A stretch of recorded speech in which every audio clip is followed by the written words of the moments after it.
हम लोग जो आगे है, आज हम लोग cells I mean blood cells के बारे में पढ़ेंगे, ठीक है। उसके बाद फिर आगे जो हम लोग थोड़ा सा नोट्स भी आज लिख लेते हैं। तो सबसे फर्स्ट में ब्लड सेल्स, प्लाज्मा प्रोटीन हो गया था। हम लोग ब्लड सेल्स और कॉर्पसल्स इसी को बोलते हैं, और फॉर्म्ड एलिमेंट भी इसी को बोलते हैं, ठीक है। फॉर्म्ड एलिमेंट भी इसी को बोलते हैं। इसको समझना है, ठीक है, ध्यान से समझना। इसको तुमको बस नोट करना है, इसके बारे में ज्यादा डिटेल नोट्स नहीं लिखाएंगे हम, बस इसको समझो। सबसे फर्स्ट में जो है वो आरबीसीज होता है, जिसको हम लोग रेड ब्लड सेल्स बोलते हैं, और इसका जो बायोलॉजिकल टर्म है वो इराइथ्रोसाइट्स होता है। पहला हो गया। दूसरा है डब्ल्यूबीसीज, जिसको हम लोग बोलते हैं ल्यूकोसाइट। ल्यूकोसाइट, हाँ ल्यूकोसाइट्स बोलते हैं। एंड प्लेटलेट्स, प्लेटलेट्स जो कि थ्रोम्बोसाइट्स बोलते हैं। क्या बोलते हैं? थ्रोम्बोसाइट्स ये बोलते हैं। अब देखो हम लोग एक एक का जो है इसका फंक्शंस वगैरह समझेंगे, कैरेक्टरिस्टिक्स समझेंगे। सबसे फर्स्ट में हम लोग आरबीसी। हाँ सर, पिछले क्लास जो क्वेश्चन पूछ में, कौन सा क्वेश्चन पूछा जी? सर जो वुमेन्स में आयरन कमी होता है ब्लड में जो, हाँ हाँ हाँ हाँ सर नहीं सर मिला। नहीं मिला? सर चलो ढूंढे ठीक है, लेकिन नहीं मिला। चलो कोई बात नहीं। हम नेक्स्ट एकदम क्लास के अंत में हमसे पूछना, हम आंसर बताएंगे, ठीक है। किसी को नहीं मिला? किसी को भी नहीं मिला? चलो कोई बात नहीं, ठीक है। तो हम लोग आज स्टार्ट कर रहे हैं आरबीसी। टर्म समझ गए हो? तो आरबीसी का जो फुल फॉर्म होता है रेड ब्लड सेल बोलते हैं, ठीक है। अब ये रेड ब्लड सेल आखिर रेड क्यों है? क्योंकि इसमें हीमोग्लोबिन होता है, हीमोग्लोबिन एचबी, और इसको हम लोग पढ़ते हैं ये हीमोग्लोबिन, ठीक है, ये होता है। अब हीमोग्लोबिन जो होता है वो आयरन। आयरन कंटेनिंग कंपाउंड है। कैसा है? आयरन कंटेनिंग कंपाउंड होता है, मतलब ये आयरन से बना होता है हीमोग्लोबिन, ठीक है। ऐसे हीमोग्लोबिन परसेंटेज भी बोला जाता है, ठीक है।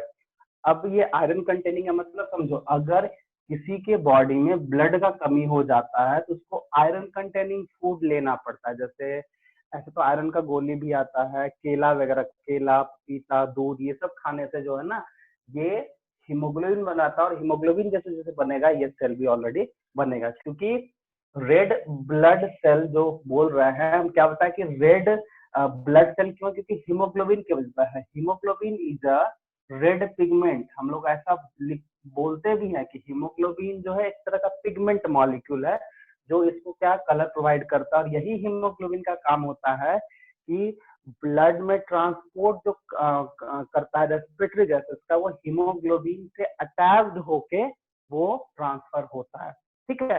तो अगर जैसे पूछता है ना कि आरबीसी का मेन कॉमन, अगर हम बात करें ब्लड का, तो ब्लड में जो ट्रांसपोर्ट होता है, क्योंकि हमारे बॉडी में ब्लड ही एक ऐसा मीडियम है जो ट्रांसपोर्ट कराने का काम करता है, ब्लड एंड लिम्फ। तो ब्लड मेनली जो है रेस्पिरेटरी गैसेस, कहने का मतलब O2 एंड CO2 को ट्रांसफरिंग करता है, मतलब लंग्स से पूरे बॉडी में लेके जाएगा, ठीक है।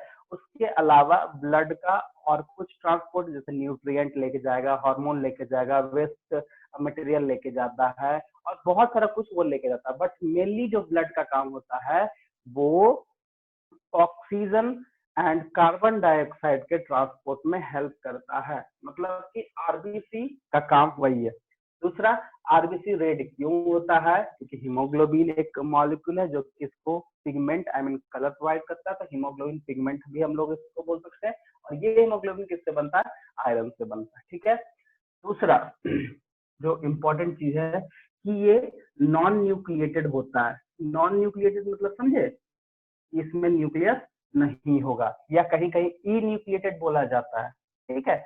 हम लोग 9th में हैं तो हम लोग डाइवर्सिटी पढ़ेंगे, और डाइवर्सिटी में जब मैमल्स आता है तो मैमल्स का एक डिस्टिंक्ट कैरेक्टरिस्टिक्स भी है कि all mammalian RBC has enucleated cell, मतलब उसके आरबीसी, आरबीसी सेल तो है क्योंकि हम यहाँ सेल बोल रहे हैं, सेल में न्यूक्लियस होना चाहिए, बट आरबीसी में न्यूक्लियस नहीं होता है, इसीलिए हम लोग नॉन न्यूक्लिएटेड इसको बोलते हैं। ठीक है, इसका शेप अगर बात करें तो biconcave and circular disc like होता है, सर्कुलर डिस्क लाइक स्ट्रक्चर होता है। ठीक है, अब देखो ये चीज समझ गए, बाइकॉनकेव होता है। अब इसका जो है फंक्शन भी है, it is mainly transport, mainly transport, क्या ट्रांसपोर्ट करेगा, जवाब दो, रिप्लाई करो ऑक्सीजन जल्दी। एंड कार्बन हाँ, तो डाइऑक्साइड, हम उसको कंबाइंडली क्या बोल दिए, respiratory, trick gases. Respiratory gases. ठीक है, इसको ब्रैकेट में लिख सकते हो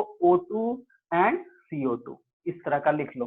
ठीक है, ये अब हम थोड़ा सा आगे बढ़ते हैं, लिखना बाद में, नोट बाद में कर लेना। ठीक है, आगे बढ़ते हैं। अगर हम बात करें आरबीसी का लाइफ स्पैन, लाइफ स्पैन क्या होता है, कोई बता सकता है? सो 120 डेज। क्या होता क्या है ये, वो तो समझ 120 लाइफ स्पैन का मतलब यहाँ पे क्या हो गया? सो उसके बाद वो मतलब खत्म हो जाता है। हाँ, मतलब देखो लाइफ स्पैन का मतलब होता है उसका जो कितना टाइम पीरियड तक वो जिंदा रहता है, जिससे बोलते हैं ना हाँ। कि नॉर्मल एक एवरेज, आई मीन ह्यूमन का मतलब आदमी लोगों का एक एवरेज जो है 70 ईयर्स तक रखा गया है कि 70 साल तक वो जिंदा रहेगा। लेकिन हम लोग का क्या है कि हम लोग बहुत ज्यादा वेरिएशन करते हैं, हम लोग का डिपेंड कर जाता है, खाना पीना बहुत तरह का है, लाइफ स्टाइल भी डिपेंड करता है, जो हम लोग को बहुत ज्यादा लेट से भी, मतलब बहुत सारे पर्सन है जो 90 साल 100 साल में मरते हैं, बहुत को है जो नॉर्मल 60 साल में 62 साल में भी मर सकते हैं। तो हम लोग का ऑन एन एवरेज एक तरह से बात किया 70 ईयर्स। ठीक है, एक ह्यूमन लाइफ स्पैन का मतलब उसका हिंदी में समझो तो जीवन का कितना दिन तक वो जिंदा रहता है। तो लाइफ स्पैन का मतलब वही है कि अगर जब से जन्म, आई मीन वो सेल बनेगा और वो अगला जो 120 डेज के बाद मर जाएगा, मतलब अप्रोक्सीमेशन 4 मंथ तक ये मतलब जिंदा रहता है। ठीक है, तो 4 मंथ तक जिंदा रहता है, तो लाइफ स्पैन 120 डेज। ठीक है, उसके बाद मरने के बाद ये जाता कहाँ है, तो ग्रेवयार्ड ऑफ आरबीसी। तो समझ लो क्या होगा, लीवर। एंड हाँ, स्पिन एंड लीवर दोनों होगा। ठीक है, तो स्पिन एंड लीवर होता है। ठीक है, उसके बाद हम लोग हीमोग्लोबिन का परसेंटेज देखते हैं, हीमोग्लोबिन का परसेंटेज देखते हैं। यहाँ पे तुमको शायद तुम्हारा जो पिछले पिछले क्लास का जो क्वेश्चन है शायद तुमको समझ में आ जाए। हीमोग्लोबिन का परसेंटेज जो है यहाँ आंसर भी पता चल जाएगा। ठीक है, हीमोग्लोबिन का percentage in male, in adult male, ठीक है, तो अप्रॉक्स 30 to 15 ग्राम ऑफ पर 100 ml ऐसा होता है। ठीक है, in female, in female 11 to 13 ग्राम पर 100 ml ऐसा होता है। अगर एचबी परसेंटेज कहीं पे तुमको किसी का भी रिपोर्ट अगर तुम देखोगे तो वहां पे एचबी परसेंटेज लिखा रहता है। तो अगर मेल का मान लो 13 भी हो सकता है, 12 भी कॉमन, 12 में भी ठीक रहेगा, लेकिन 12 से अगर नीचे दिखता है कि 12 ग्राम से नीचे हीमोग्लोबिन है, इसका मतलब मेल में ब्लड का कमी है, उसको खाना खिलाना पड़ेगा आयरन कंटेनिंग, तभी वो ब्लड बढ़ेगा। और फीमेल में क्या है, अगर 11 से कम होगा तो इसका मतलब वो ब्लड का कमी है, उसको एनेमिक पेशेंट या एनीमिया बोलते हैं, चाहे मेल हो या फीमेल फीमेल। ठीक है, तो ये चीज होता है, इसको ध्यान रखना। हीमोग्लोबिन परसेंटेज ध्यान रखना क्योंकि ये आरबीसी में ही हीमोग्लोबिन इसलिए बताए। और अगर हम टोटल वॉल्यूम ऑफ ब्लड हम बात करेंगे, टोटल वॉल्यूम ऑफ ब्लड, क्योंकि ये ब्लड सेल्स में, आई मीन ब्लड का बात करते हैं, तो ब्लड जो होता है एक एडल्ट पर्सन में, एक एडल्ट पर्सन में 5 to 6 लीटर होता है। 5 to 6 लीटर मतलब 5 से 6 लीटर एक एडल्ट पर्सन में हम लोग ऐसा लगते। लेकिन यहाँ पे मेल और फीमेल का कॉन्सेप्ट है कि मेल अगर 5 लीटर है तो फीमेल का जो है वो 4.5 लीटर होगा, 4.5 लीटर होगा। ठीक है, क्योंकि यहाँ पे देखो हीमोग्लोबिन, हीमोग्लोबिन का भी कम है, वो लीटर में भी कम है, बट ऑन एन एवरेज अगर हम बात करते हैं किसी मेल एंड फीमेल में तो 5 to 6 लीटर के बीच में रहता है। ठीक है, ये चीज एक्चुअली हम ये इसलिए लिखे हैं क्योंकि ये एनसीईआरटी का डाटा था, इसलिए हम 5 and 4.5 लीटर लिखे हैं, बट ऑन एन एवरेज जो है 5 to 6 लीटर, इसको याद रखना। ठीक है, ये जनरल नॉलेज चीज है।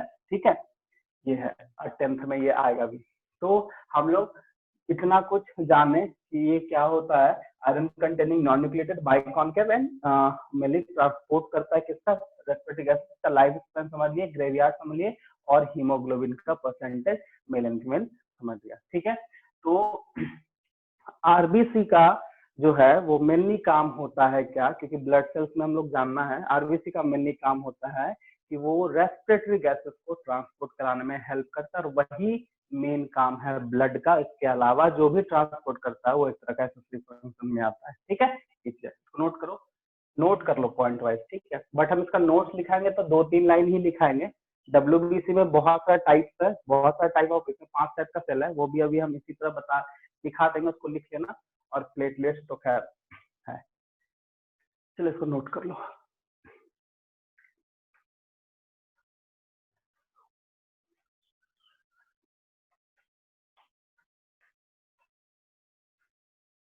जल्दी जल्दी नोट करना थोड़ा, ठीक है। हाँ चलो, ठीक है।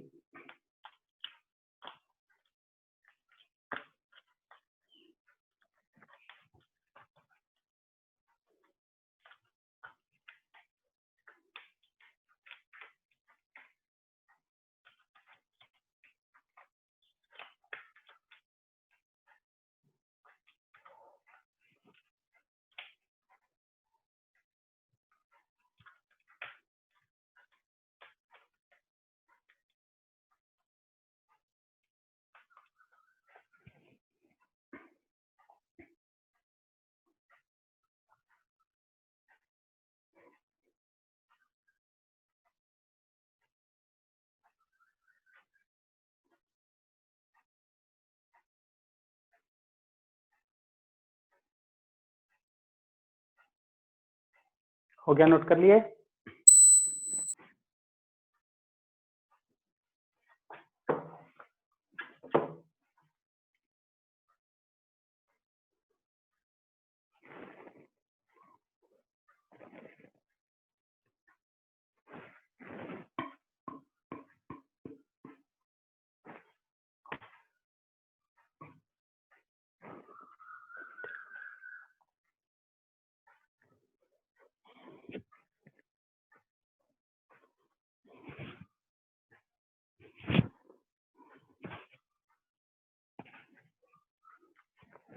नोट कर लिए तो हमको बताओ।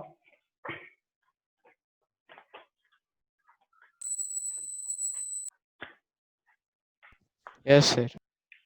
ठीक है, चलो एक मतलब प्लेटलेट का भी लिख ही लो, क्योंकि ये बहुत छोटा सा मतलब टॉपिक है, तो हम ये मिटा रहे हैं आरबीसी। ठीक है,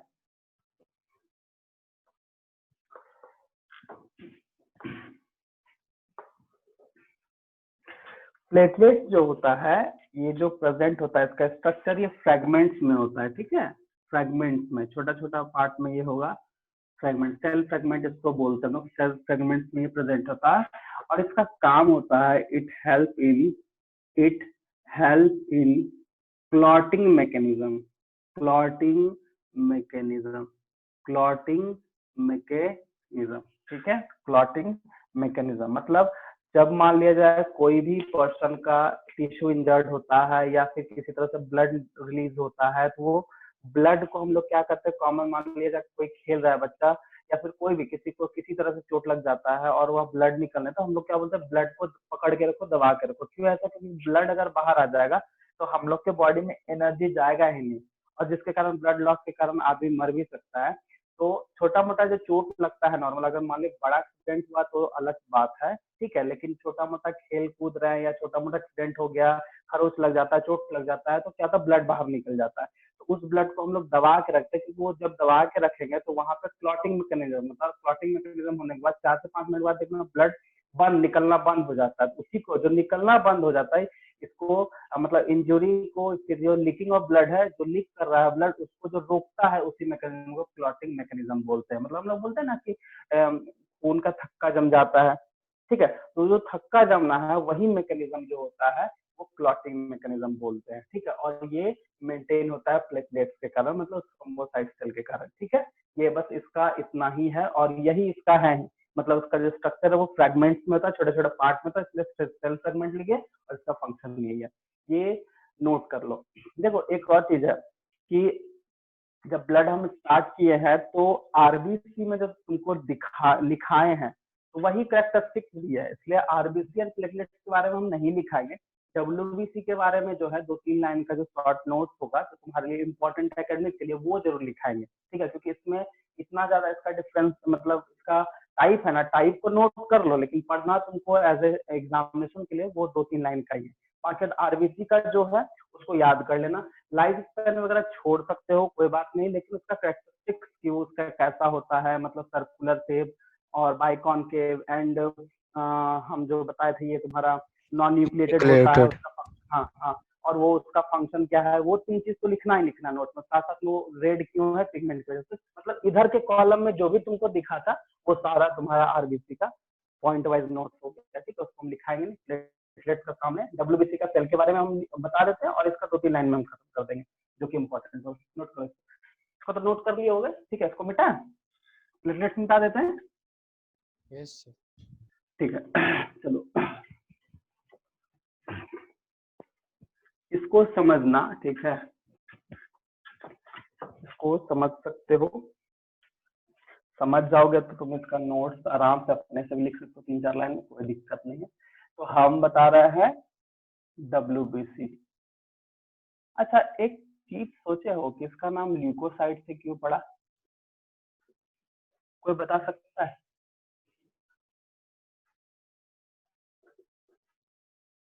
कोई आंसर करो, क्यों ल्यूकोसाइट पड़ा इसका, क्यों आरबीसी का इरेथ्रोसाइट्स पड़ा? सर ल्यूकोसाइट मतलब कलरलेस होता है क्या? गुड, ल्यूको का मतलब ही होता है कलरलेस, ठीक है, ये होता है कलरलेस, ठीक है, ऐसा होता है। साइट का मतलब सेल, इराइथ्रो का मतलब ही होता है रेड कलर, रेड, इसीलिए ऐसा नाम दिया है। चलो ठीक है, अच्छी बात है। व्हाइट ब्लड सेल्स, क्योंकि ऐसा टर्म एक और बार आ चुका है तुम्हारे सामने, बताओ सेल चैप्टर में, बताओ कौन सा टॉपिक का ये था, ल्यूको वर्ड आ चुका है वहां पे, तो कहाँ पे? सेल चैप्टर में ल्यूको वर्ड आया है, कहाँ पे वो तुमको बताना है, क्योंकि हम बताए हैं, लिखाए भी है तुम लोग को। प्लास्ट, हाँ, वहां पे क्या ल्यूकोप्लास्ट, क्या कलरलेस प्लास्टिड है, कलरलेस था। तो यही है, यही है ल्यूको, वही ल्यूको यहाँ भी है, और कुछ नहीं चेंज है, ल्यूको यहाँ भी है वहां भी है, वो कलरलेस प्लास्टिड था, ये भी कलरलेस सेल है, इसलिए ल्यूको वर्ड यूज हुआ है, ठीक है। सेम देखो, तुमको जो देखो बायोलॉजी में यही चीज है कि एक टर्म जहां यूज हो सब जगह वही पे यूज होता है, ऐसा नहीं कि वहां कुछ और होगा यहाँ कुछ नहीं। अब इराइथ्रो तुमको कहीं भी दिखेगा तो एक चीज ध्यान रखना कि ये रेड रेड कलर को ही, आई मीन रेड पिगमेंट को ही इस तरह से ये रिप्रेजेंट कर रहा है। तो स्टार्ट करते हैं। डब्ल्यूबीसी का जो 2 टाइप का है उसको बेसिस क्या है, तो उसका है ग्रेन्युलोसाइट, ठीक है, तो सबसे बेसिक ग्रेन्यूल स्ट्रक्चर के हिसाब से है और इसको बोलते हैं ए ग्रेन्युलोसाइट, ठीक है।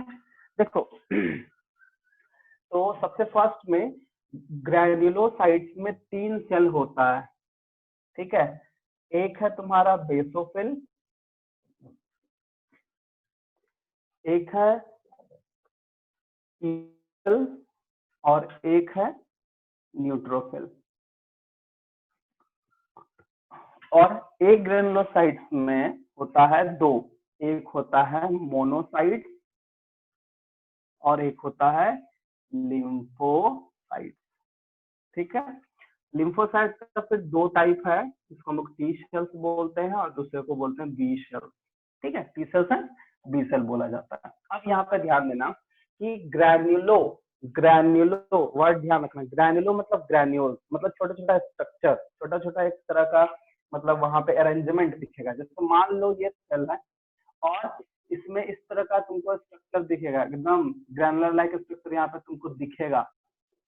तो जिस सेल में, जिस डब्ल्यूबीसी का तुम्हारे पास 5 टाइप का सेल है, वो 5 टाइप दे दिया, तो अगर तुमको इस तरह का स्ट्रक्चर दिख गया, मतलब सीधा दिमाग में आ गया कि ये किस टाइप का सेल है, तो ग्रैनुलोसाइट्स का सेल है। अब उसमें से ये 3, इसको कैसे पहचानना है, तो ध्यान रखना कि इसमें तो तुमको नहीं पहचानना है, बट ग्रैनुलोसाइट्स में तुमको समझ में आ जाएगा कैसे, क्योंकि इसका जो न्यूक्लियस होता है ये लोब्ड में है। कोई देखो कोई स्ट्रक्चर इस तरह से होगा, ठीक है, कोई इस तरह से, मतलब कोई ट्राई लोब में होगा, कोई दो लोब में होगा, तो न्यूक्लियस प्रेजेंट होता है बट वो किसमें होता है, लोब्ड में प्रेजेंट होता है। तो ये भी इसका कैरेक्टरिस्टिक्स है, ठीक है। तो सबसे फर्स्ट में हम ग्रैनुलोसाइट, ग्रैन्यूल्स है, ठीक है, न्यूक्लियस भी होगा बट लॉब्यूलेटेड होगा, ऐसा नहीं कि सर्कुलर में होगा, लॉब्यूलेटेड होगा। एक ग्रैन्यूल में ऐसा कहीं कुछ नहीं होगा, मतलब ये जो स्ट्रक्चर दिख रहा है ग्रैन्यूल, ये इसमें एब्सेंट हो जाएगा। अब इसका हम सीधा फंक्शन समझते हैं। क्या समझ रहे हैं, कि सीधा फंक्शन। तो सबसे पहले इसका से चलो WBC जो होता है ये है, ये कैसा स्ट्रक्चर है, तो ये इर्रेगुलर स्ट्रक्चर, पहला पॉइंट, इर्रेगुलर स्ट्रक्चर होता है सारे WBC सेल का, इर्रेगुलर स्ट्रक्चर होता है, ठीक है। दूसरा, इसमें जो न्यूक्लियस होगा वो न्यूक्लियस इज लॉब्यूलेटेड होता है, ठीक है। और अप्रोक्सीमेशन 6000 to 8000 सेल्स मिलता है पर ml, पर 100 ml ऑफ ब्लड। मतलब 100 ml ऑफ ब्लड लेंगे तो इतना सेल ये प्रेजेंट होता है, ठीक है। ये तुम्हारा इसके फंक्शंस में, आई मीन इसके कैरेक्टरिस्टिक्स में लिखाना था, ये हम यहाँ पे लिखा दिए हैं, नोट्स भी याद है तुम्हारा बन जाएगा, ठीक है। अब बेसोफिल जो होता है इसका क्या काम है, स्नोफिल का क्या काम है। बेसोफिल जो है वो एलर्जिक रिएक्शन में हेल्प करता है, किसमें, एलर्जिक रिएक्शन में, ठीक है। स्नोफिल जो है वो, एक सेकंड उल्टा हो गया, बेसोफिल जो है वो इन्फ्लामेटरी रिएक्शन, इन्फ्लामेटरी रिएक्शन का यहाँ पे कोई मतलब समझा सकते हो हमको, इसको क्या समझोगे तुम। Eosinophil is a allergic reaction, R action is a reaction, वो शॉर्ट फॉर्म लिखे हैं। Neutrophil and monocyte is a phagocytic in nature, phagocytic in nature. तो हमको सबसे पहले इन्फ्लामेटरी रिएक्शन मतलब क्या, कोई आंसर दो। देखो इन्फ्लामेशन मतलब क्या था, जिसमें मान लो दर्द हुआ, सूजन हो जाता है, फूल जाना तो सर, हाँ फूल जाना। तो इन्फ्लामेशन का मतलब एक तरह का समझ लो स्वेलिंग। पेन यहाँ पे, हाँ स्वेलिंग वगैरह जो होता है, जब ऐसा होगा तो बेसोफिल रिलीज हो जाता है। सब एलर्जिक, बैक्टीरिया की वजह से। नहीं नहीं नहीं, हम ऐसा नहीं बोल सकते बैक्टीरिया की वजह से, ऐसा है इन्फ्लामेटरी रिएक्शन डिजीज में भी यूज होता है, हम लोग इसमें पढ़ेंगे, बट इसको एक कॉमन सा चीज समझो कि पेन होगा या फिर फेल कर जाएगा, तो वो सबको घटाने के लिए जो है इसका काम होता है, बेसोफिल अपना काम करेगा बॉडी में। स्नोफिल is allergic reaction, allergic reaction कहने का मतलब कि तुम लोग खुद जानते होगे कि हर एक आदमी को अलग अलग एलर्जिक मतलब एलर्जी है किसी से, मान लो किसी पर्सन को डस्ट से है, किसी को फूल से है। आखिर फूल से क्यों, क्योंकि फूल में पॉलन ग्रेन होता है तो वो एलर्जी काउज करता है, ठीक है।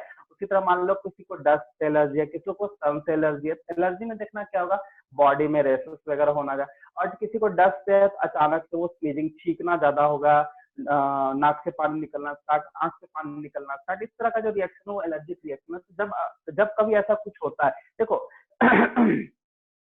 जो एलर्जी काउज करता है उसको एलर्जेंस बोलते हैं। मतलब मान लिया डस्ट के कारण, सपोज मान लो हम हैं, अगर हमको डस्ट के कारण एलर्जी है तो हमारा एलर्जेंस कौन हो गया, डस्ट हो गया। तो हम कभी भी अगर जाएंगे डस्ट एरिया में तो हमारा बॉडी क्या करेगा, स्नोफिल के फंक्शन को स्टार्ट कर देगा, एंटी एलर्जिक वहां पे केमिकल रिलीज करेगा ताकि उसके एक्शन को सप्रेस कर पाए, ठीक है। अगर सप्रेस नहीं हो पा रहा है तो फिर वो हम लोग मतलब जो कैरेक्टरिस्टिक्स है, छींकना, मतलब नाक से पानी निकलना, आंख से पानी निकलना, इस तरह का मतलब जो मतलब मैकेनिज्म वो स्टार्ट होने लगता है, तो बोलते क्या रहे इसको एलर्जी है। नॉर्मल क्या है, इवन धनबाद की बात कर रहे हैं, धनबाद में बहुत सारे लोगों को डस्ट एलर्जी है, बहुत सारे लोगों को, ठीक है। लेकिन क्या है कि इम्यून सिस्टम इतना ज्यादा स्ट्रॉन्ग है कि वो एक्सप्रेस नहीं हो पाता है। कैसे, अगर मान लिया किसी को डस्ट है, वो डस्ट एरिया में गया, इंटर किया, वो इनहेल एयर के थ्रू चला गया, एलर्जी कॉज करेगा, लेकिन एलर्जी इसलिए कॉज नहीं कर रहा है क्योंकि ये अपना फंक्शन स्टार्ट कर दिया और उसके फंक्शन को आई मीन उसका जो एलर्जी का जो मैकेनिज्म है उसको स्टॉप कर दिया। ठीक है, तो ये एलर्जिक रिएक्शन में कहीं ना कहीं ये बचा ही रहा है। न्यूट्रोफिल न्यूट्रोफिल एंड मोनोसाइट दोनों का नेचर सेम है। फेगोसाइटिक का मतलब क्या होता है? तो फेगोसाइटिक का मतलब है कि in girls of foreign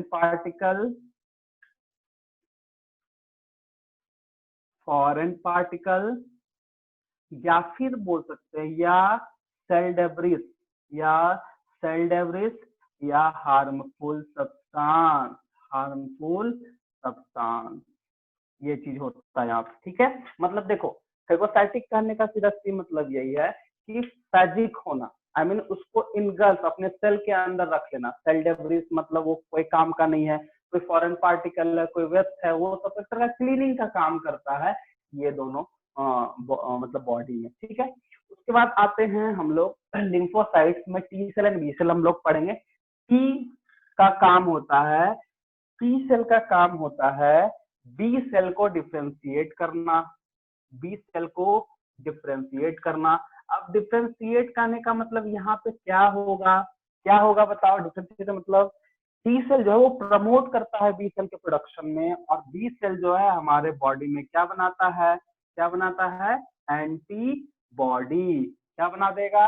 antibody. और ये एंटीबॉडी का काम क्या है? हमारे बॉडी में जो भी पैथोजन जाता है, जो भी डिजीज कॉजिंग ऑर्गेनिज्म जाएगा, ठीक है, ये हम लोग डिजीज में भी पढ़ेंगे, डिजीज कॉजिंग ऑर्गेनिज्म को बोलते हैं पैथोजन, जैसे बैक्टीरिया है, वायरस है। ठीक है, उसके अगेंस्ट जैसे इंटर करेगा तो हमारे बॉडी को बचना है, तो कैसे बचाएगा? तो उसके लिए वो हथियार तैयार करता है, एक तरह का आर्म्स तैयार करता है जिसको हम बोलते हैं एंटीबॉडी, और ये एंटीबॉडी प्रोड्यूस होगा और उसको मार देगा, उसके पैथोजन को माइक्रोब्स को क्या करेगा? मार देगा। बस यही है तुम्हारा बी सेल। तो अब टी सेल बी सेल क्या है? ठीक है, तुम लोग के मन में सवाल होता है कि टी सेल क्यों, बी सेल क्यों? ठीक है, तो टी का मतलब, टी का फुल फॉर्म होता है थाइमस। क्या होगा? थाइमस।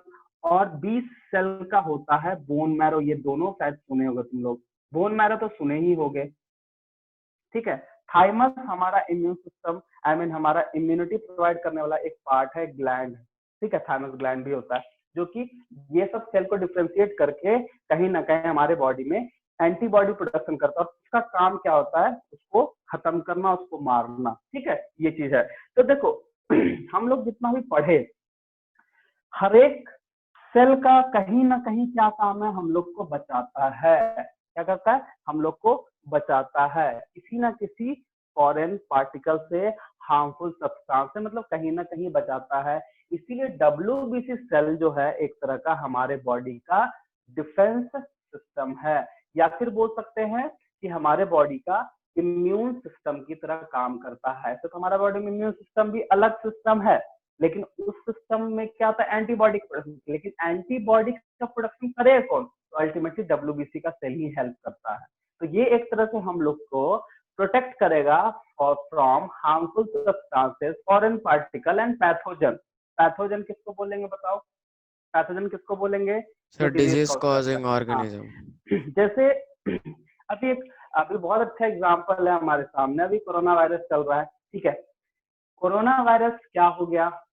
पैथोजन। पैथोजन। वो अगर वो किसी बॉडी में इंटर कर जाता है तो क्या करता है? तो उसका बॉडी जो होता है वो उसके अगेंस्ट एंटीबॉडी बनाना स्टार्ट करता है, बट वो एंटीबॉडी जो है वो उतना स्ट्रांग नहीं है जो उसको खत्म कर पाता है। तो क्या करेगा? वो अपना सिम्टम्स स्टार्ट कर देता है, जो कि हम लोग आजकल देख रहे हैं। ठीक है, इवन की इंडिया का जो एक गुड न्यूज, मतलब अच्छा न्यूज ये है, गुड न्यूज तो नहीं बोल सकता, अच्छा न्यूज ये है कि इंडिया का जो भी यहाँ पे रह रहा है, यहाँ या फिर जो भी इंडिया का पर्सन है, जो भी आदमी लोग हैं, उसका इम्यून सिस्टम और सारे देश से सबसे ज्यादा अच्छा है। ठीक है, यहाँ पे रिकवरी रेट भी अच्छा है। ठीक है, और इम्यून सिस्टम यहाँ पे ज्यादा स्ट्रांग है इन कंपेरिजन टू अदर, क्योंकि उसका दो रीजन है। एक तो क्लाइमेट जैसा हम लोग का, दूसरा क्या है कि हम लोग इंडिया में सबसे ज्यादा जो है अप्रोक्सीमेशन बोला जाता है, जैसे यूथ यूथ कैटेगरी में जो वो सबसे ज्यादा, अगर जनसंख्या की बात करें, पॉपुलेशन की बात करें ना, तो यूथ का पॉपुलेशन सबसे ज्यादा है। ठीक है, इटली या फिर अमेरिका में जो इतना ज्यादा, इटली में जो जो भी जितना मरा आदमी, क्यों मरा? क्योंकि ओल्ड एज, क्योंकि ओल्ड एज का इम्यून सिस्टम उतना स्ट्रांग नहीं होता है। ठीक है, अब हम इसका बात करें, जैसे मान लो ये डिजीज है, तो मान लो किसी को पॉजिटिव मिलता है, ठीक है, सिम्टम्स तो करेगा क्योंकि उसका बॉडी उसके लिए तैयार नहीं कर पाया, उसका एंटीबॉडी उतना स्ट्रांग नहीं बना पाया, जिसका स्ट्रांग था वो काम कर गया, जिसका नहीं था उसको मतलब वो एक्सप्रेस कर गया, वो जल्दी ठीक, तो उसको हम क्या करते हैं, उसके एंटीबॉडी को बनाने के लिए उसके मतलब क्योंकि ये जो है वायरस है और इसको मारना बहुत मुश्किल है, तो इसके ग्रोथ को रोकना पड़ता है। तो जो भी दवाई दिया जाता है वो दवाई क्या करता है, उसके ग्रोथ को रोकता है। तो जो क्लोरोक्वीन जो हम लोग, हाँ, हाइड्रोक्लोरोक्वीन जो हम लोग देख रहे हैं वो मलेरिया का दवा है। ठीक है, और वो मलेरिया का भी जो पैथोजन होता है वो भी बहुत जल्दी मतलब इसके लिए रैपिडली वो मल्टीप्लाई करता है, तो वो चीज यहाँ भी हो कि इसके इसका जो रैपिड डिवीजन उसको रोक सके। ठीक है, तो उस तरह का क्या होगा, वायरस क्या है, बैक्टीरिया क्या है, ये सब क्या है, पैथोजन है। अगर किसी पर्सन में इंटर कर गया तो वो डिजीज काउज करेगा ही, और उस डिजीज काउज को कम, उस डिजीज से लड़ने के लिए हमारे बॉडी में इम्यून सिस्टम, अगर हमारा बॉडी इम्यून सिस्टम नहीं अच्छे से कर पाएगा काम, तो ही वो डिजीज हो जाएगा। ठीक है, अगर किसी को डिजीज हो जाता है तो बैक्टीरिया के केस में क्या है, एंटीबॉडी हम लोग बाहर से दवाई देते हैं तो वही एंटीबॉडी को स्ट्रॉन्ग करके उसको मार देते हैं, लेकिन वायरस को मारना थोड़ा मुश्किल है। इसीलिए जो ये डिजीज, वायरल डिजीज जो भी होता है वो खतरनाक होता है, चाहे कोई भी डिजीज हो। सार्स था, HIV था, फिर एड्स है, फिर पोलियो वायरस था, तो सबका कहीं ना कहीं वैक्सीनेशन निकाला गया, और हम लोग को वैक्सीनेशन भी वही है। वैक्सीनेशन इसलिए निकाला क्योंकि हमारे बॉडी में उसके अगेंस्ट एंटीबॉडी बन के तैयार हो जाता है। हम लोग सब डिजीज में पढ़ेंगे, तो एंटीबॉडी का सिंपल सा काम है कि किसी ना, मतलब किसी भी पैथोजन को, जो पैथोजन हम उसी माइक्रो ऑर्गेनिज्म को बोल सकते हैं जो हमारे लिए हार्मफुल है, जो यूजफुल है, वो पढ़े होंगे एट में कि कुछ माइक्रोब्स होता है जो यूजफुल होता है, और जो हार्मफुल है उसी को हम पैथोजन बोल रहे हैं। उसी के अगेंस्ट हमारे बॉडी में एंटीबॉडी बनाता है GA सेल, B सेल, और यही इसी से हमारा इम्यून सिस्टम भी स्ट्रांग होता है, जिसके कारण हमारा बॉडी बच सकता है। तो अल्टीमेटली ओवरऑल जो भी WBC का सेल है वो हमको कहीं ना कहीं प्रोटेक्ट करता है हार्मफुल सब्सटेंस से। समझ में आया? तो इसका फंक्शन देखो, इसको नोट करो, इसको नोट करो, ये तुम्हारा 3 लाइन का कैरेक्टरिस्टिक्स हो गया। ठीक है, और इसका फंक्शन हम लिखवा देते हैं, वो तुम्हारा नोट भी बन जाएगा, और इसको नोट कर लो। ठीक है, ये काम देगा, जो भी 10th में भी काम है, इसका फंक्शन है RBC, WBC एंड प्लेटलेट्स का फंक्शन है। इतना तो नहीं ही पढ़ना है, बट ये अभी आया इसलिए बता दी, क्योंकि ये तुमको अगर 11th में बायो लेते हो तो ये सबसे क्वेश्चन है, और डायरेक्टली मेडिकल एंड एकेडमिक दोनों में इस तरह का क्वेश्चन पूछता है। वहाँ परसेंटेज भी है, कुछ कुछ नंबर भी है, तो उतना हम नहीं बताए हैं, बट फंक्शन यही है और इसी को पूछा जाता है। इसको नोट करो, पहले WBC का ये नोट करो, कैरेक्टरिस्टिक्स देके ये लिखो, उसके बाद फंक्शन देना, हम उसको 1-2 लाइन में लिखाना है, बस ये खत्म हो जाएगा। इसको नोट करो फटाफट। बोलो सर, फोयोलाइटिक इन नेचर के बाद क्या लिखे हैं? सर क्या ये है? ना, फेगोसाइटिक, ये सर उसके बाद ये इनगल्फ है, इनगल्फ ऑफ फॉरेन पार्ट, और सेल डेब्रीज है, सेल डेब्रीज है, मतलब वहां पे वेस्ट सेल भी रहता है, हार्मफुल सब्सटेंस, फॉरेन पार्टिकल, ये सबको कहीं ना कहीं।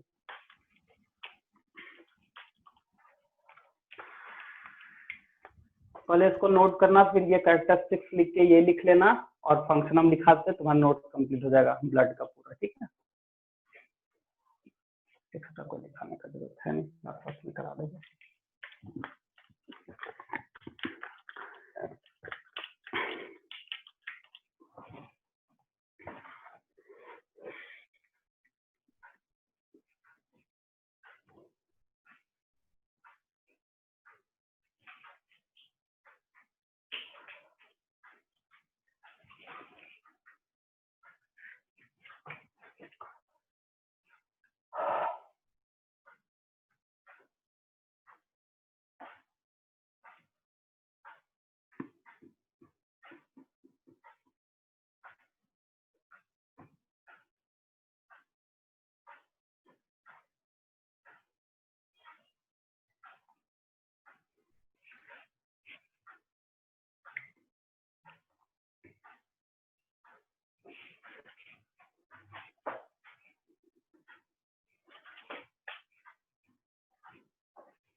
हो गया, नोट कर लिए सर?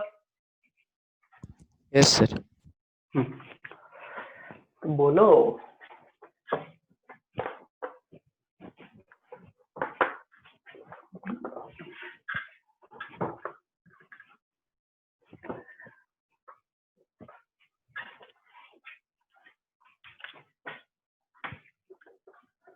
इसका फंक्शन बचा है, कैरेक्टरिस्टिक्स तो यही 3 रहेगा। फंक्शन में it protect from harmful substances, ठीक है। Next, it secrete antibody to protect from pathogen, ठीक है। पैथोजन के लिए लिख सकते हो डिजीज कॉजिंग माइक्रो ऑर्गेनिज्म, ये होता है, ठीक है। तो कहीं ना कहीं ये हम लोग हार्मफुल सब्सटेंस, फॉरेन पार्टिकल भी लिख सकते हो, फॉरेन पार्टिकल, ठीक है। क्योंकि देखो ये चीज है, तो इसको ध्यान में रखना है। It protect from harmful substances, foreign particle, it create antibody to from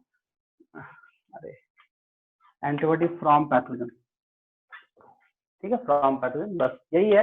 तो इसीलिए WBC को हम लोग का सोल्जर ऑफ द बॉडी, या फिर हम लोग बोलते हैं सोल्जर सेल्स जो होता है हमारे बॉडी में, यही है। क्योंकि ये अल्टीमेटली हर एक foreign particle, harmful substance, pathogen वगैरह से बचाने का काम करता है, इसीलिए इसको ऐसा बोलते हैं, ठीक है। WBC का हो गया, प्लेटलेट्स का हो गया, एंड RBC का हो गया, ठीक है। तुम्हारा ब्लड खत्म है, अब लिम्फ हम समझाएंगे, पहले इसको नोट करो, फिर लिम्फ स्टार्ट करते हैं। लिम्फ छोटा सा चीज है, ठीक है।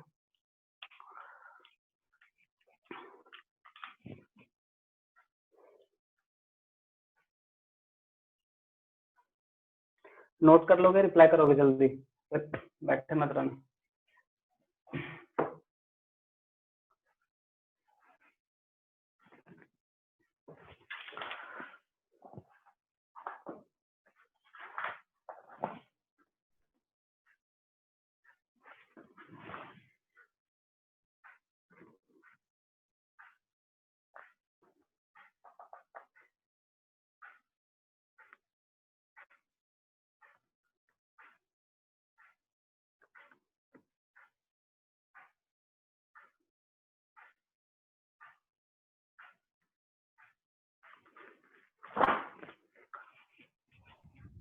हो गया? हो गया सर। हाँ ठीक है। अब हम लोग लिम्फ में आते हैं, ठीक है। तो क्योंकि फ्लूइड कनेक्टेड टिश्यू में 2 ही था, ब्लड एंड लिम्फ, तो ब्लड पूरा पढ़ लिए। लिम्फ, देखो लिम्फ के बारे में 2-3 बातें हैं जो समझना है तुमको। सबसे पहले लिम्फ क्या होता है, तो इसको हम लोग बोलते हैं टिश्यू फ्लूइड। अच्छा, टिश्यू फ्लूइड क्यों बोलते हैं? क्योंकि ये अल्टीमेटली टिश्यू के ही काम आने वाला है, ठीक है। पहला बात कि लिम्फ जो रिलीज है वो है क्या, तो लिम्फ जो है वो स्ट्रॉ कलर या फिर पेल येलो कलर का होता है, जिसका काम है टिश्यू को न्यूट्रिएंट देना और साथ साथ में उसको प्रोटेक्शन भी प्रोवाइड करना। तो सबसे पहले ये बताओ कि प्रोटेक्शन प्रोवाइड होगा कैसे। तो अभी जस्ट हम लोग पढ़े हैं कि ब्लड में WBC है, जो हम लोग को हर एक हार्मफुल चीज से बचाता है, चाहे वो कोई भी हो, ठीक है, कोई भी हो, फॉरेन हो, हार्मफुल हो, सेल डेब्रिस हो, मतलब पैथोजन हो, सबसे वो बचाता है। तो ये जो फ्लूइड है इसमें WBC आएगा कैसे? पहला क्या बताए कि लिम्फ जो होता है वो एक तरह का टिश्यू फ्लूइड बोलते हैं, क्योंकि वो टिश्यू को बचाना, उसको न्यूट्रिशन वगैरह देने का काम करता है। तो सबसे पहला ये बताओ कि ये रिलीज क्यों होगा। तो अभी हम बताएंगे टिश्यू के लिए। इसका कहने का मतलब कि ये वैसा जगह प्रेजेंट होगा जहां पे ब्लड वेसल्स नहीं है। तो एक चीज बता सकते हैं, कौन ऐसा टिश्यू जिसमें ब्लड वेसल्स नहीं है, ब्लड का कोई सप्लाई नहीं होता है, ब्लड कैपिलरीज नहीं है, ठीक है। चलो आंसर करो तुम लोग, जल्दी बताओ कौन ऐसा फ्लूइड है, कौन ऐसा टिश्यू है जिसमें ब्लड सेल्स नहीं हो, सॉरी ब्लड वेसल्स वगैरह नहीं प्रेजेंट होता है, एब्सेंट होता है। लोग पढ़ता वढ़ता नहीं है इसका मतलब, है ना। आंसर करो सब। नहीं पढ़ोगे तो कैसे चलेगा। एपिथेलियल टिश्यू, जस्ट इसके पहले खत्म किए, चैप्टर 6 में जाके देखना, वहां पे लिखाए हैं कि यहाँ पे ब्लड वेसल एब्सेंट होता है।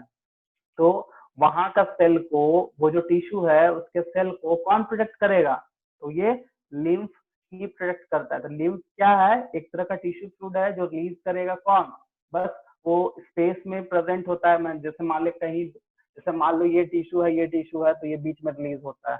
तो न्यूट्रिएंट तो ये दे देता है, लेकिन डब्ल्यूबीसी कहाँ से लाएगा। तो देखो मान लो ये ब्लड वेसल्स है, यहाँ पे डब्ल्यूबीसी है, क्योंकि डब्ल्यूबीसी का इरेगुलर शेप होता है और उसका शेप होने के कारण इरेगुलर मूवमेंट भी होता है। तो इरेगुलर मूवमेंट में एक मैकेनिज्म होता है कि ये अटैच ये स्क्वीज होकर बाहर निकल जाएगा, मतलब ये बाहर निकल। हाँ, और ये फिर इसके साथ जाके मिल जाता है। अब जब ये मिल गया तो फिर उसको न्यूट्रिशन भी मिल गया और डब्ल्यूबीसी भी मिल गया, तो उसका काम होता है प्रोटेक्ट करना। ठीक है। अब देखो ये आखिर जो फ्लूइड सिक्रीट होता है कैसे सिक्रीट होता है, तो ध्यान रखना कि बॉडी में लिम्फ को रिलीज करने के लिए लिम्फेटिक सिस्टम भी है। लिम्फेटिक सिस्टम है, जैसे ब्लड के लिए वस्कुलर सिस्टम बोलते हैं, तो यहाँ पे लिम्फ के लिए लिम्फेटिक सिस्टम है। ठीक है, जो कि ये न्यूट्रिएंट रिलीज करता है डब्ल्यूबीसी उसको डायपेटिस, जो जो स्क्वीज आउट हुआ, जो ब्लड स्क्वीज आउट हुआ, उस प्रोसेस को हम लोग बोलते हैं डायपेडेसिस। डायपेडेसिस, ये उस प्रोसेस वो बाहर आ गया। और लिम्फ, जैसे मान लो ये बॉडी है, ठीक है, ये सपोज दैट ये मान लिया जाए बॉडी है, ठीक है, ये बॉडी है। तो जहां जहां पे नहीं होगा तो इसका नेटवर्किंग होगा, इस तरह से नेटवर्किंग होता है, जिसको हम लोग लिम्फेटिक सिस्टम करते हैं। यहाँ पे नोड्स वगैरह होगा बहुत सारा, ठीक है, मतलब एपिथेलियल टिश्यू को बचाने के लिए इस तरह का नोड्स बनता है, जिसको हम लोग बोलते हैं लिम्फ, और इसी से रिलीज होता है फ्लूइड, जिसको हम लोग बोलते हैं lymphatic tissue, lymphatic fluid, lymph fluid या फिर टिश्यू फ्लूइड, जिसका काम होता है प्रोटेक्ट एंड न्यूट्रिएंट देना। किसको, जहाँ पे ब्लड वेसल्स नहीं है। तो कहाँ ब्लड वेसल्स नहीं है, बॉडी में एपिथेलियल टिश्यू तो पूरा डिस्ट्रीब्यूशन है, जहां जहाँ एपिथेलियल टिश्यू है उसको ये प्रोटेक्ट करने का काम करता है, बस। ठीक है, इसमें 2-3 लाइन है, इसका नोट कर लो, लिख लो। ये टॉपिक खत्म। कनेक्टिव टिश्यू का हम लिखाए नहीं है, वो नेक्स्ट क्लास लिखाएंगे। ठीक है, पहले इसको देख। It is a transparent light yellow fluid, light yellow fluid, ठीक है, light yellow fluid. it is not in red color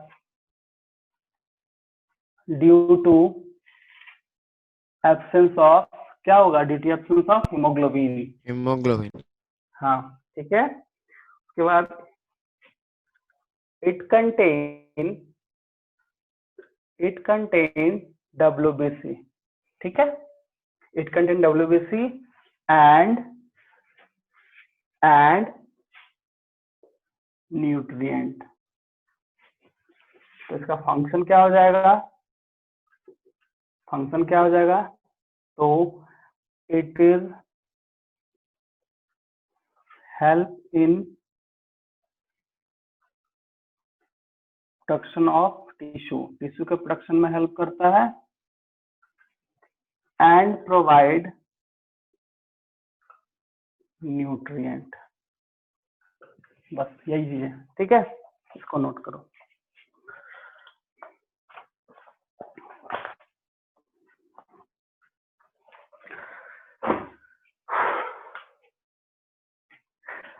एक काम करते हैं, ठीक है, इसको नोट करने के बाद हेडिंग दो कनेक्टिव टिश्यू, क्योंकि कनेक्टिव टिश्यू हम कुछ लिखाए नहीं थे, तो उसका 4-5 पॉइंट लिखा के आज खत्म करते हैं। कनेक्टिव टिश्यू लिख लेंगे, उसका फंक्शन लिख लेंगे, फिर ये ब्लड के बारे में है, क्योंकि ब्लड हमारा कनेक्टिव टिश्यू का पहला टाइप था, ब्लड एंड लिम्फ। तो ब्लड एंड लिम्फ का साथ साथ में लिखा के समझा दिए हैं, ठीक है। तो तुम नोट मतलब टॉपिक दो कनेक्टिव टिश्यू का भी लिखा देते हैं 5-6 इंपॉर्टेंट पॉइंट, तो वो स्टार्ट हो जाएगी। तो उसको छोड़ना क्या, अभी टाइम है, आराम से इसको हम लिख सकते हैं, ठीक है। नोट करोगे जल्दी, और टॉपिक दो कनेक्टिव टिश्यू, उसका लिखना है नोट्स। लिख लिए सर। ठीक है, चलो टॉपिक दो connective tissue.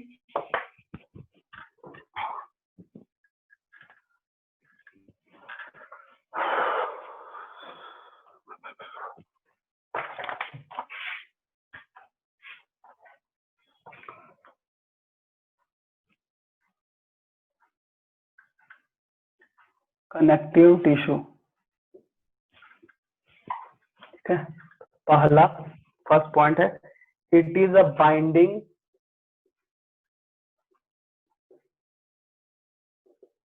it is a binding and supporting tissue, and supporting tissue, ठीक है। दूसरा,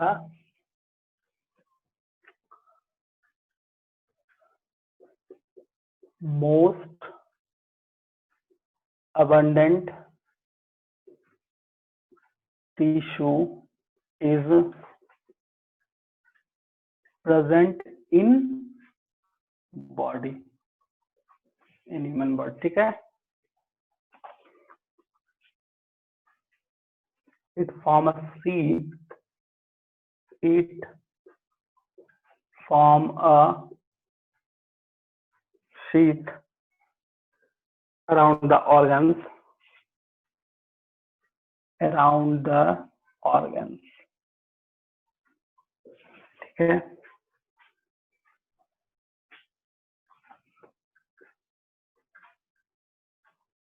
cells of connective tissue, cells of connective tissue are loosely spaced,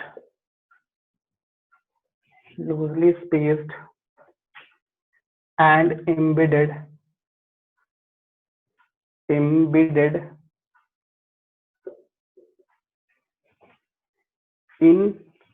an intercellular matrix.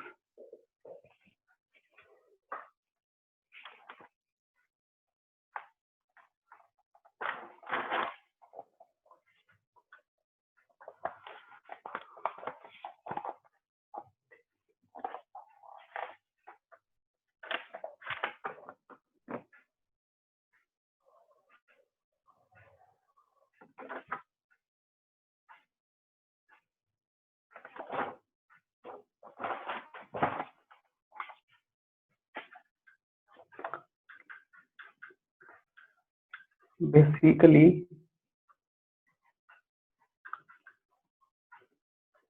connective tissue has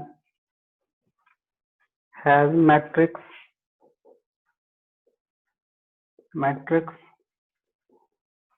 fibers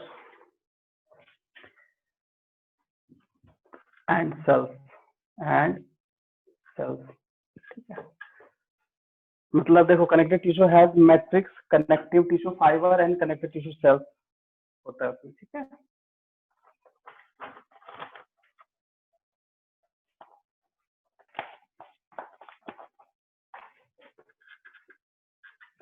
next है, matrix has the basic homogeneous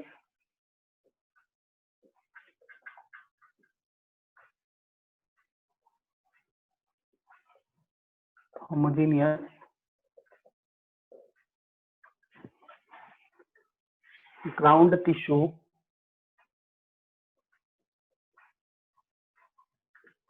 in which cells and fibers are suspended,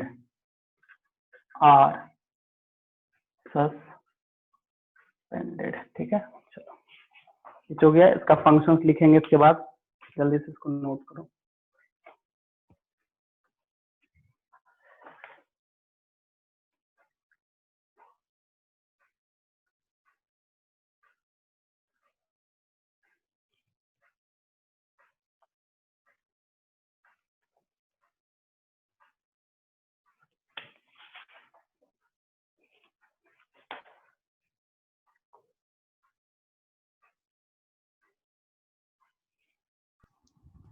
हो गया हो sir. गया?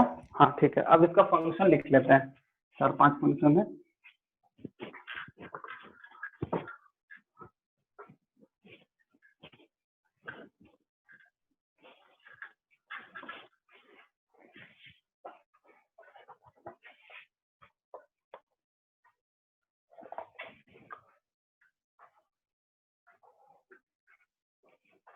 Function में पहला point है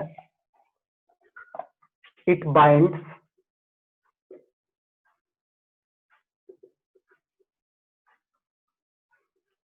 different it binds different structure with one another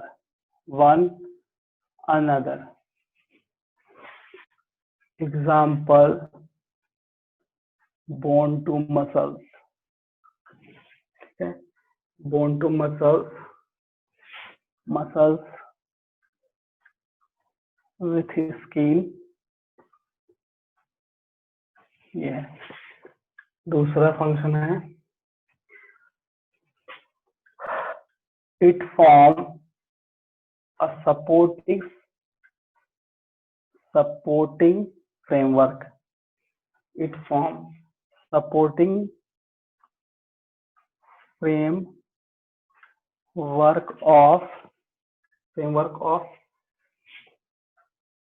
cartilage and bone. तीसरा it helps in storage of fat. चौथा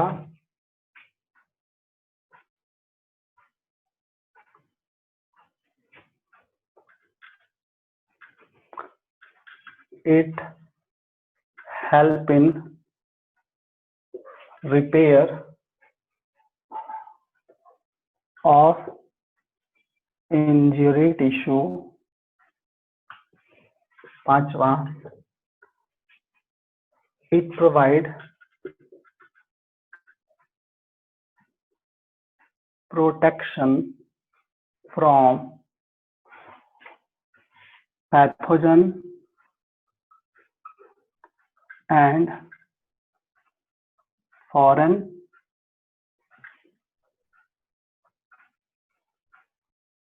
particle. ठीक है, it transport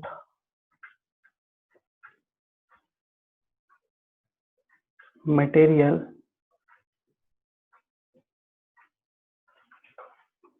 from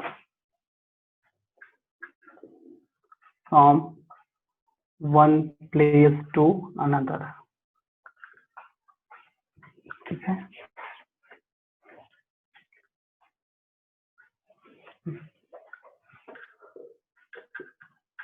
it help to protection of soft organ.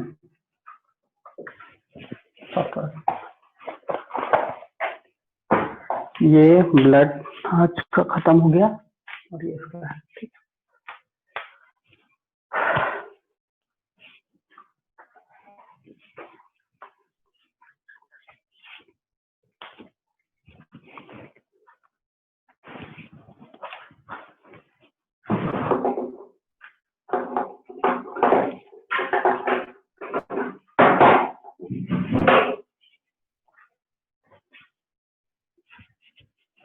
हो गया।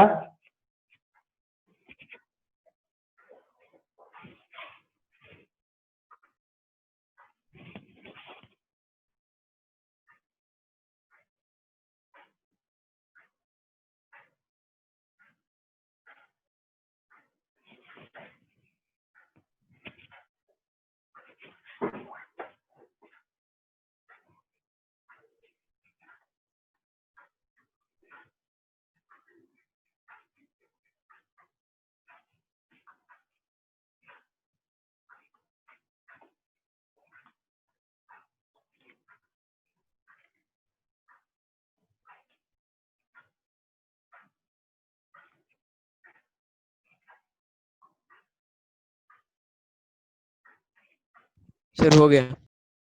हो गया ना, ठीक। तो ठीक है। तो नेक्स्ट जो हम लोग आगे फिर पढ़ेंगे, ठीक है। और हम बता ही दिए तुमको ब्लड में तुम लोग को मेन क्या करना है, आरबीसी, डब्ल्यूबीसी एंड प्लेटलेट्स का नॉर्मल कैरेक्टरिस्टिक्स वगैरह, टाइप वगैरह पे ध्यान मत देना, ठीक है। वो रिवीजन करने के लिए, ठीक है, उसको बार बार बस रिवीजन करते रहना, क्योंकि काम ही देता है वो, क्योंकि तुम्हारा एनटीएससी वगैरह में दोगे तो वो सब उस तरह से छोटे कुछ कुछ क्वेश्चन वहां से पूछ सकता है, इसलिए हम बता दिए, ठीक है। तो और लिम्फ खत्म हो गया, कनेक्टिव टिश्यू वगैरह हो गया, ठीक है, जो बचा था। अब नेक्स्ट जो है वो हम लोग आगे फिर एडिपोज टिश्यू वगैरह जो भी आगे है वो हम लोग पढ़ेंगे, ठीक है। और और कुछ प्रॉब्लम है समझने में, ठीक है। किसी को कोई प्रीवियस चैप्टर में कोई प्रॉब्लम है, किसी को कुछ डाउट वगैरह चाहिए तो उनको बता देना, ठीक है। चैप्टर के लास्ट टाइम पे, मतलब चैप्टर एंड होने के टाइम पे एक एक दिन अगर वैसा जरूरत पड़ा तो रिवीजन वगैरह के लिए, या फिर हम लोग बोल सकते हैं कि मान लो पढ़ाई में पढ़े और कुछ प्रॉब्लम हुआ उसमें वो क्लास देंगे, ठीक है। और वैसे किसी का छूट वगैरह गया है कि नहीं, टॉपिक वगैरह छूट गया तो वो भी बता सकते हो, उसके लिए हम क्लास ले लेंगे, कोई दिक्कत नहीं, ठीक है। तो नेक्स्ट क्लास फिर आगे हम लोग बढ़ते हैं, ठीक है। और कुछ प्रॉब्लम किसी को कुछ पूछना है? No sir. नहीं ना, ठीक है ठीक है। ठीक है, फिर आगे हम लोग आते हैं।